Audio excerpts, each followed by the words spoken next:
આજની ધર્મકથા. પ્રણામ. પૂજ્ય મુનિચંદ્ર સોમેશ્વરજી મહારાજા, વાદી વેતાલ શાંતિશ્વરી મહારાજ સાહેબનું નિર્માણ કરાયેલું એવું રત્ન કે જે રત્ન એ પરમાત્માના શાસનની જાહો જલાલીને એવી શણગારી કે કદાચ આપણને એવું લાગે કે આ એક વ્યક્તિની બાદબાકી કરીએ તો શાસનના અનેક યોગો સિધાઈ જાય. શાંતિશ્વરી મહારાજ સાહેબ એમની પાસે જે અનેક પેઢીઓથી પોતાને મળેલો એક વારસો જ્ઞાનનો, સ્વાધ્યાયનો, વાદનો, તર્કનો, ન્યાયશાસ્ત્રનો, ચિંતન મનનનો, વેધક સ્પષ્ટતાનો અને એક અપેક્ષાએ સમ્યક દર્શનનો, એ આખો ને આખો બૌદ્ધિક વારસો એમણે પૂજ્ય મુનિચંદ્ર સ્વામી મહારાજને આપ્યો. આપણને એમ લાગે કે જાણે કોઈ એક અબજોપતિ વ્યક્તિ હળવેકથી પોતાની આખી મિલકત એક દત્તક લીધેલા બાળકને આપી દેતા હોય, એના જેવી સ્થિતિ હતી. અને આ પામ્યા પછીથી મુનિચંદ્ર સ્વામી મહારાજ સાહેબે જે વળતર આપ્યું એ પણ અદ્ભુત. દરેકે દરેક રચનાને જોતાં આપણને લાગે મુનિચંદ્ર સ્વામી મહારાજ સાહેબની કે શાંતિશ્વરી મહારાજ સાહેબે જે પસંદ કર્યું છે એ મોસ્ટ અપ્રોપ્રિએટ હતું. શાંતિશ્વરી મહારાજ સાહેબની નજર જ્યાં ઠરી હતી એણે હજારો લાખો લોકોના હૈયાને ઠાર્યા. કેવા કેવા ગ્રંથોનું સર્જન મુનિચંદ્ર સ્વામી મહારાજે કર્યું. હરિભદ્ર સ્વામી મહારાજ સાહેબના ઉપદેશપદ, ધર્મબિંદુ, અનેકાંત જય પતાકા, આવા જે બધા ગ્રંથો હતા કે જે ગ્રંથોને ઉકેલવા અશક્ય પ્રાય હતા, એ પૂજ્ય મુનિચંદ્ર સ્વામી મહારાજ સાહેબે બહુ સહજતાથી અને સરળતાથી એના આટાપાટાઓને સામાન્ય વ્યક્તિઓ સુધી પહોંચાડવામાં પોતાની સક્ષમતા છતી કરી અને એમણે રચનાઓ કરી. આજે આપણી પરિસ્થિતિ એવી છે કે આપણને વાંચન માટે પણ પુસ્તકો એવા જ જોઈએ છે કે જે અતિ અતિ અતિ સામાન્ય હોય, જે આપણને જગતમાં દેખાય છે એના રિલેવન્સવાળી વસ્તુઓ આપણને ક્યાંક વાંચવા મળી જાય તો આપણને એમ લાગે કે એમણે બહુ સત્ય લખ્યું છે અને બહુ સચોટ લખ્યું છે. પછી ધાર્મિક પુસ્તક હોય, નોવેલ હોય, ગમે તે હોય, મૂળમાં આપણામાંથી ઉપર ઉઠવાની જે એક આખી આદત છે એ ખતમ થઈ ગઈ. મારા દ્વારા એવું વાંચન થવું જોઈએ કે જે મને એક લેવલ ઊંચું ઉઠાવે. મારા દ્વારા એવી આરાધના થવી જોઈએ કે જે મને એક કક્ષા સુધી ઊંચું લઈ જાય. આ આખી જે વિચારધારા હતી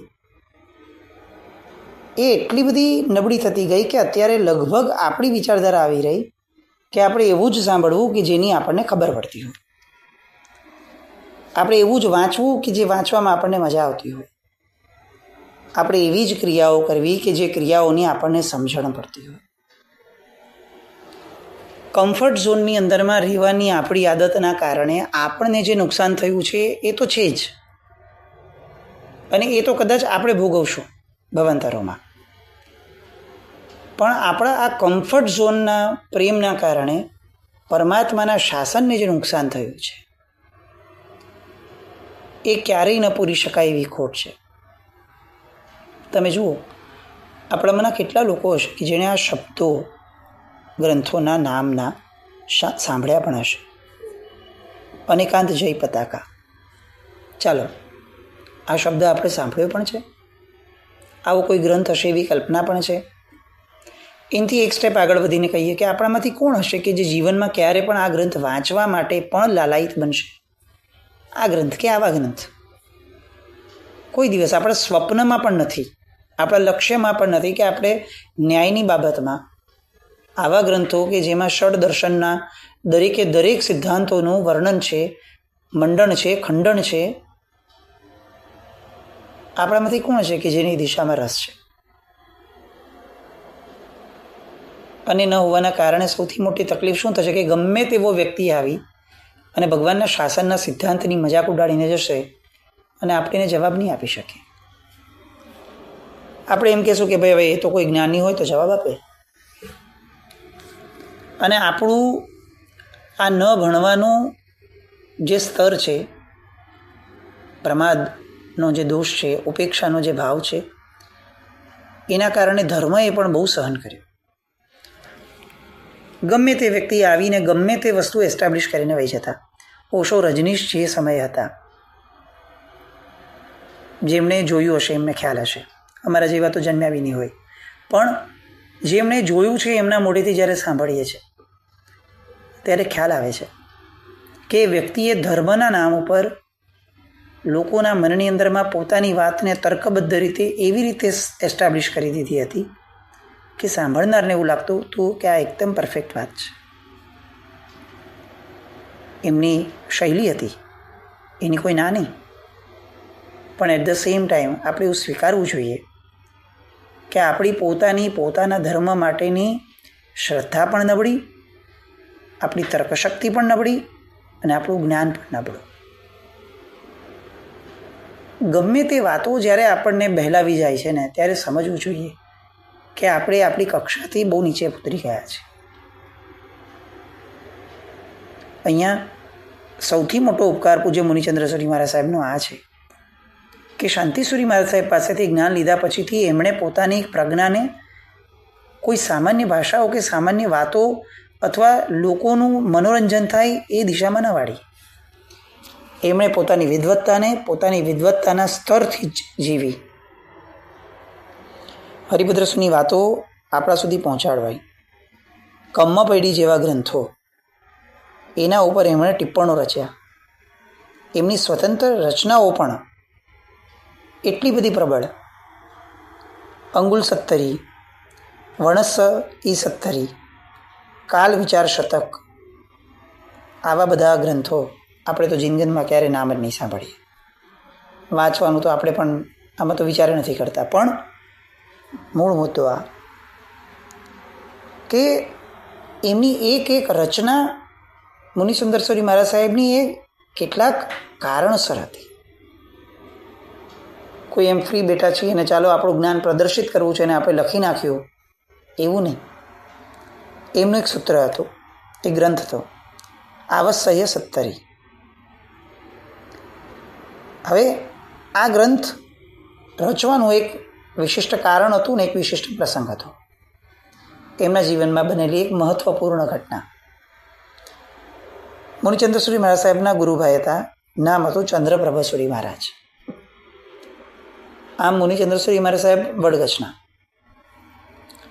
ગઈકાલે આપણે જોયું શાંતિસુરી મહારાજ સાહેબ હતા થરાપત્ર ગછના.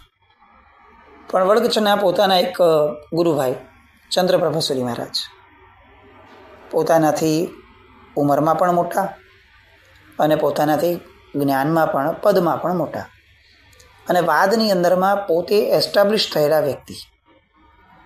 એટલે અનેક લોકોને એમણે વાદની અંદરમાં એમણે હરાવ્યા હતા.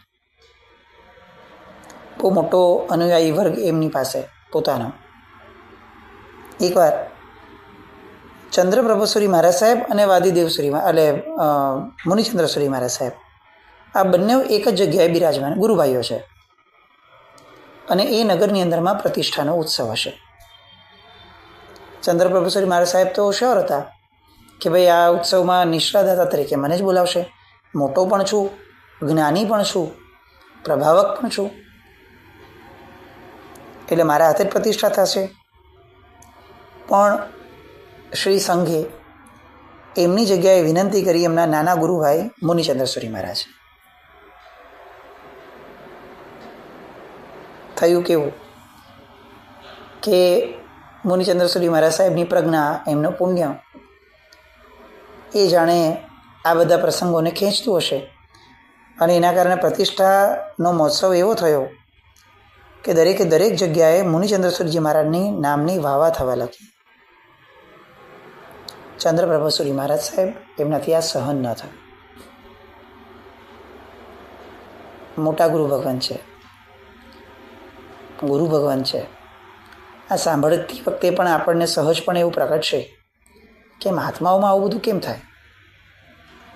થાય, સંસાર છોડીને બેઠા છે તો આવું તો થઈ શકે, એવું સ્વીકારી લેવું જોઈએ. સહજપણે આપણને આવો વિકલ્પ જન્મશે. પણ બીજી બાજુ આપણી પોતાની એક પાયાની શ્રદ્ધા એ આપણને આ દિશામાં આગળ એક પણ નવો વિચાર કરતા અટકાવશે. અને એ જે અટકાવે છે ને એ આપણા ભવાંતરને સુરક્ષિત રાખે છે. ચંદ્રપ્રભાસુરી મહારાજ સાહેબ એમના મનની અંદરમાં આ ઈર્ષ્યા થઈ ત્યાં સુધી હજી કંઈ બહુ ખોટું ન હતું. ચાલો, માનવીય સંવેદનાઓ છે, થઈ શકે. પણ એ વિચારોને એમણે વર્તનમાં લાવવાના શરૂ કર્યા અને એમણે પોતાની વિદ્વત્તા વધુ પડતી છે મુનિચંદ્રસુરી મહારાજ સાહેબ કરતાં એ સાબિત કરવા માટે લોકોની અંદરમાં એમણે પોતાના પ્રવચનો ગોઠવ્યા વિશેષપણે. અને પ્રવચનની અંદરમાં એક એવી વાત કરીને બેસ્યા પોતે કે જે વાત સાંભળતા આજે પણ આપણને એ અસહ્ય લાગે. એ સમયે તો લોકોની શું સ્થિતિ થઈ હશે એ પ્રશ્ન છે.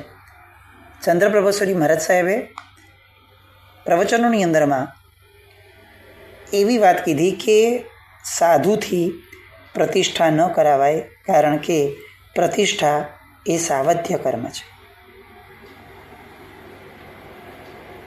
ચાલો,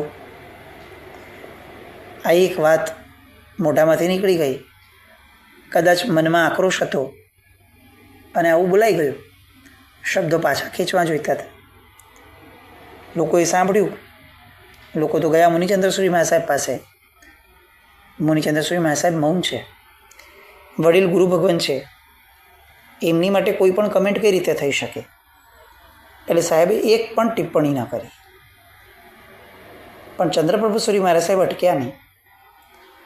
હું મુનિચંદ્રસુરી મહારાજ કરતાં મોટો છું, એના કરતાં વધારે હવે એમણે સાબિત એ કર્યું હતું કે હું એના કરતાં અલગ છું અને વધુ વિદ્વાન છું. હવે તમે વધુ વિદ્વાન તો ત્યારે જ પુરવાર થયો કે જ્યારે તમે કંઈક અલગ કરો. શામાંથી? એ અલગ કરવાની લાઈનમાં એમના દ્વારા બીજું એક સ્ટેટમેન્ટ આવ્યું ચંદ્રપ્રભાસુરી મહારાજ સાહેબ દ્વારા કે પક્ષી પ્રતિક્રમણ જે છે એ 14ના દિવસે ન હોય, એ મૂળમાં પૂનમના દિવસે થાય.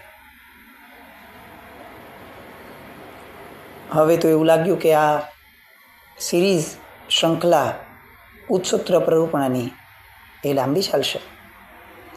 મુનિચંદ્રસુરી મહારાજ સાહેબ સુધી એ વાત પણ પહોંચી. આઘાત લાગ્યો. આ શું? પણ પોતાના વડીલ ગુરુભાઈ છે, એમ કેવી રીતે બોલાય?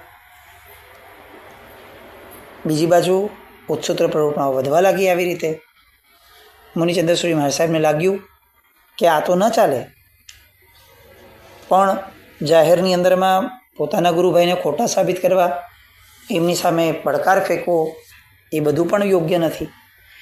એ તો છેલ્લો પ્રયાસ હોય, એની પહેલાં સામાન્ય પ્રયાસો થવા જ જોઈએ. કોઈ પણ વસ્તુ વ્યૂહરચનાથી થાય, વિરોધ પણ બાકાયદા થાય, એ આડેધડ ન થાય. કારણ કે કોનો વિરોધ છે એ જોવું પડે.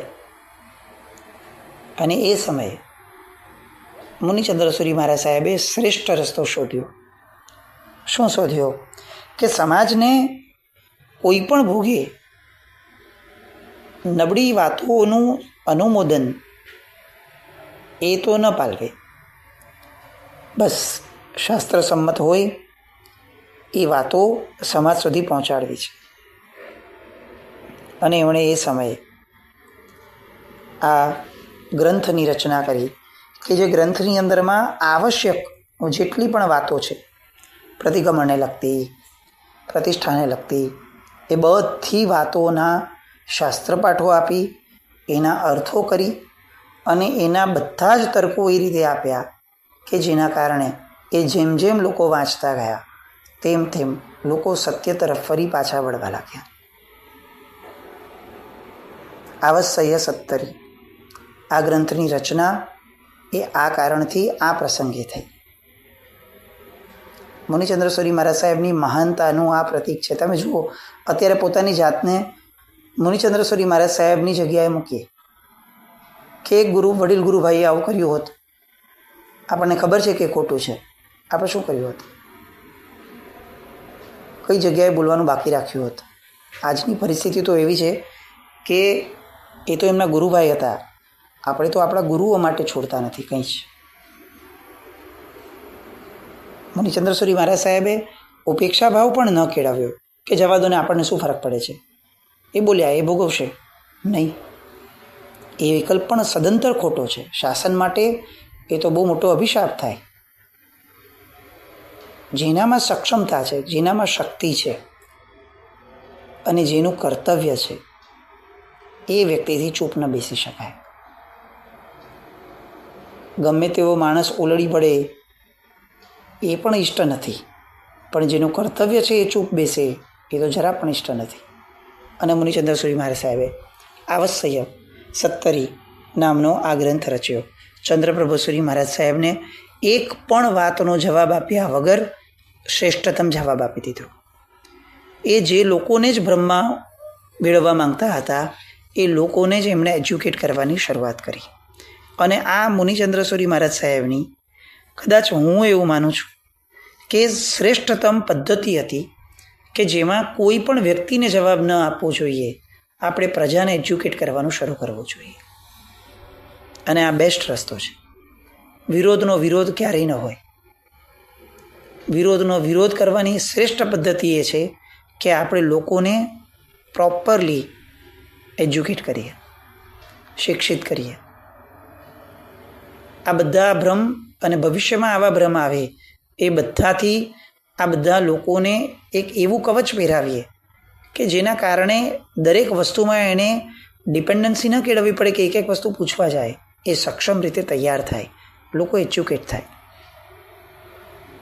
આવા સન્માર્ગ દેશક ત્યાગીને તપસ્વી તો હતા જ. આપણે સાંભળ્યું જ છે નાનપણથી દીક્ષાના દિવસથી કઈ પ્રકારની પોતે બાધાઓ લઈને બેઠા. તમે વિચારો, આ લેવલ પર આવ્યા, વાદી વેતાલ શાંતિસુરી મહારાજ સાહેબના પટ્ટધર બન્યા અને તેમ છતાં પોતાના આજીવન આંબિલના નિયમને, આજીવન ફક્ત 12 દ્રવ્યના નિયમને એમણે ક્યારેય બાજુ પર મૂક્યો નથી.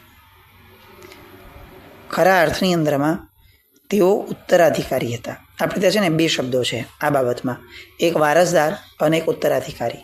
આપણે પોતે અત્યારે જે બનીએ છીએ ને આપણા પિતાના વારસાના એટલે પૈસાના ઓલાના, આપણે બધા વારસદાર બનીએ છીએ.